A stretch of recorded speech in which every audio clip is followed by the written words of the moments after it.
Hello everyone, কেমন আছেন সবাই? আশা করি সবাই ভালো আছেন।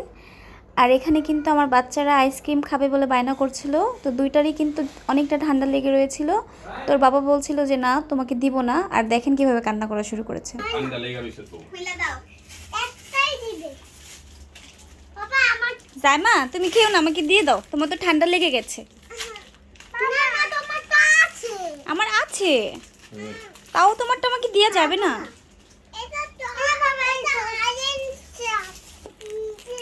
এটা আমার, থ্যাংক ইউ। আসো আসো বাইরে আসো। লাইকিং বাবা।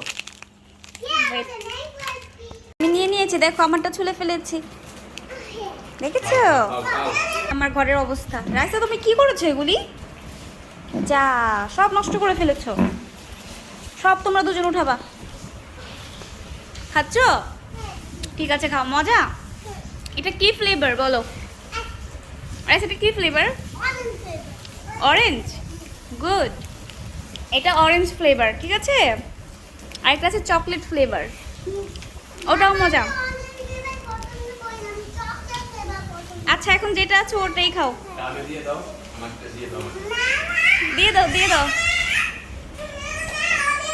বাচ্চাদের সাথে অনেকটা সময় কাটানোর পরে এখন চলে আসলাম রান্না করার জন্য। আর আজকে রান্না করে দেখাবো ইলিশ মাছ।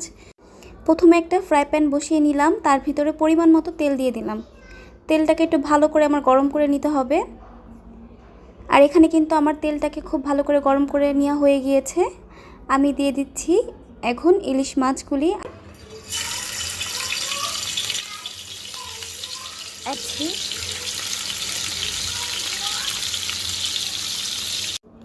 আর আমাদের বাসায় আমি আমার হাজব্যান্ড ছাড়া কিন্তু কেউ মাছ খায় না, তো আমাদের দুজনের জন্যই কিন্তু আজকে 4 পিস মাছ রান্না করব।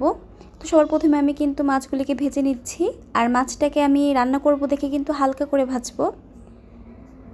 তো একটা ঢাকনা দিয়ে ঢেকে দিলাম। আর এখানে কিন্তু আমার মাছ ভাজাটা রেডি হয়ে গেছে, তো আমি নামিয়ে নিচ্ছি।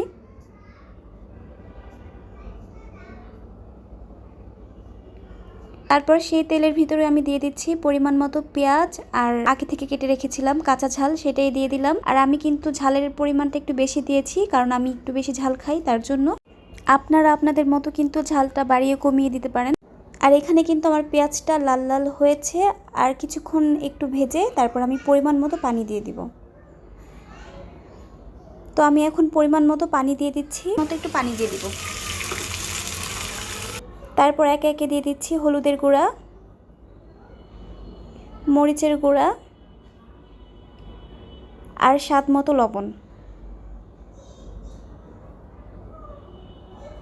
তারপর কিন্তু এই মশলাটাকে আমি খুব ভালো করে কষিয়ে নিলাম, কারণ যেহেতু পেঁয়াজ জিনিসটা কিন্তু গলতে চায় না। তো আমি খুব ভালো করে পেঁয়াজটাকে গলিয়ে আর একটু পানি দিয়ে দিচ্ছি। তো তারপর দিয়ে দিচ্ছি মাছ।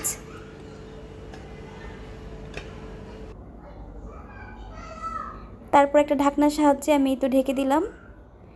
আর এখানে দেখেন আমার মাছটা কিন্তু অনেকটাই রান্না করা হয়ে গিয়েছে। আমি এই যে পানিগুলি আছে সবই শুকিয়ে ফেলবো, আমি ঝোল রাখবো না, একদম ভোনা ভোনা করে ফেলবো মাছটাকে। তো আর কিছুক্ষণ রান্না হয়ে গেলেই কিন্তু হয়ে যাচ্ছে আমার আজকের ইলিশ মাছের তরকারি। মাছটাকে উল্টিয়ে একটু নাড়াচাড়া করে করে নিচ্ছি। পানি শুকিয়ে গেছে, আর এই তো আমার ইলিশ মাছের ফাইনাল লুক। তো আমি এভাবে চাচ্ছিলাম আজকের মাছটা রান্না করতে। যদি আপনাদের সবার কাছে আমার এই রান্নাটা ভালো লেগে থাকে, তাহলে কিন্তু আপনারা বাসায় একবার এইভাবে ট্রাই করতে পারেন। আশা করি আপনাদের কাছে ভালো লাগবে।